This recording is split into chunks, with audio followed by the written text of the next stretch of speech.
బాపట్ల జిల్లా చీరాల రూరల్ మండలంలోని దేవాంగపురి గ్రామ పంచాయతీ ఆవరణంలో గురువారం ప్రభుత్వ ఆధ్వర్యంలో స్వచ్ఛ హీ సేవా కార్యక్రమం నిర్వహించబడింది। ఈ కార్యక్రమానికి ఇన్ఛార్జి ఎంపీడీఓ ఏ రామకృష్ణ గారు ముఖ్య అతిథిగా హాజరయ్యారు।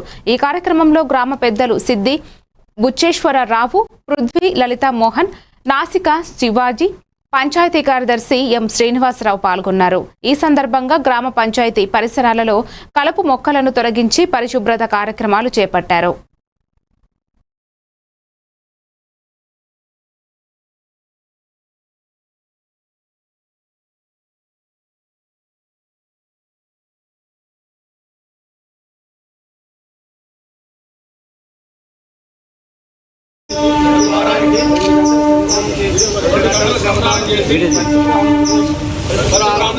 సాధించే సంకల్పానికి కట్టుబడి ఉంటానని నేను పరిసరాలను అశుభ్రపరచను మరియు వేరే వారిని అశుభ్రం చేయనివ్వను। అందరికంటే ముందు నేను